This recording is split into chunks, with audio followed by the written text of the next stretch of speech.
estudos em análise combinatória, eu vou iniciar neste vídeo uma série de observações, que irá continuar ao longo de algumas aulas, sobre o uso do princípio fundamental da contagem nos problemas combinatórios.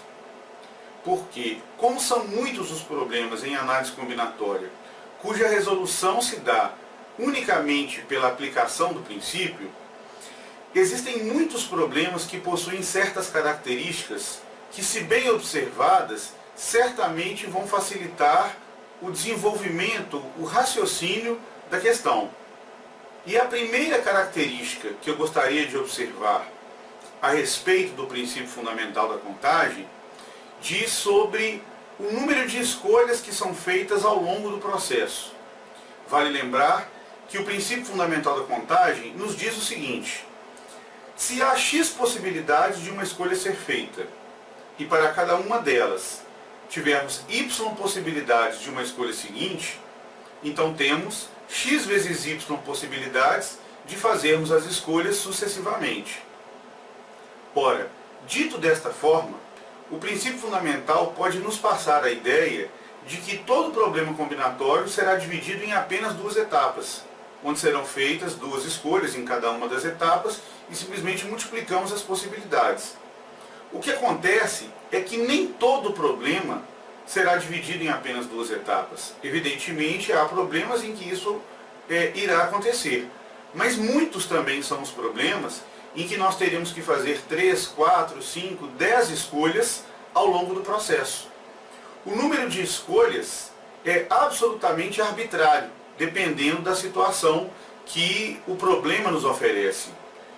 Nós podemos ter, para cada problema, um número de escolhas diferentes.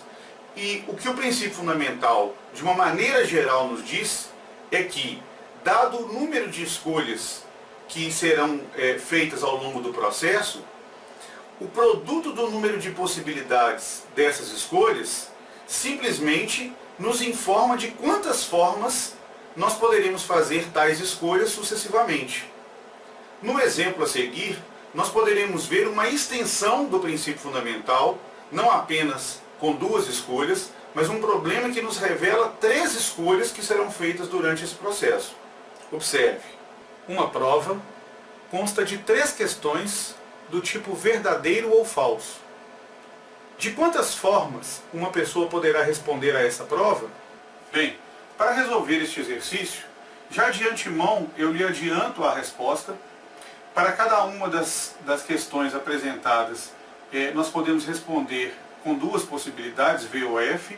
Então, podemos responder V ou F na primeira questão, V ou F na segunda, V ou F na terceira.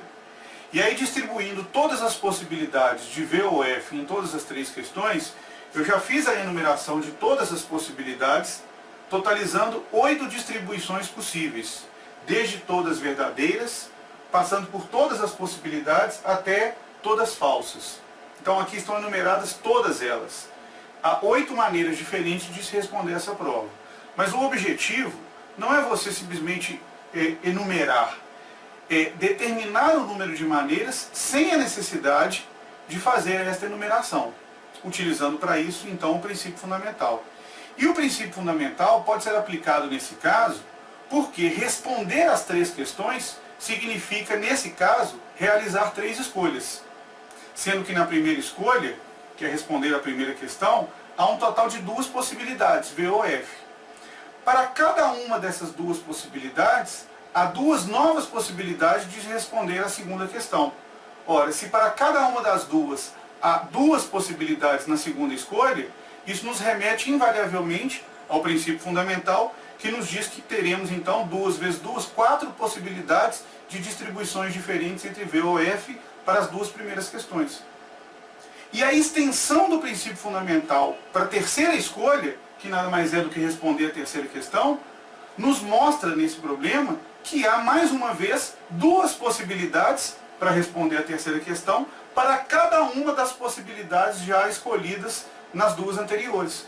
Ou seja, pelo princípio fundamental da contagem, nós temos para esse problema 2 possibilidades para se fazer a primeira escolha, para cada uma delas 2 possibilidades para a segunda escolha e para cada uma delas 2 possibilidades para a terceira escolha, totalizando então um produto de 8 maneiras diferentes de se fazer as 3 escolhas sucessivamente. A lição que eu espero que você tire desse vídeo é de que o princípio fundamental da contagem pode ser expandido para qualquer número de escolhas. Se nós precisarmos determinar num problema de quantas formas um determinado fato pode ocorrer, de quantas maneiras diferentes um fato pode ocorrer, e esse fato desencadear um processo de sucessivas escolhas, seja lá quantas escolhas tiverem que ser feitas, o princípio fundamental da contagem nos diz que o produto do número de possibilidades de cada uma das escolhas vai nos determinar de quantas formas então esse fato poderá ocorrer.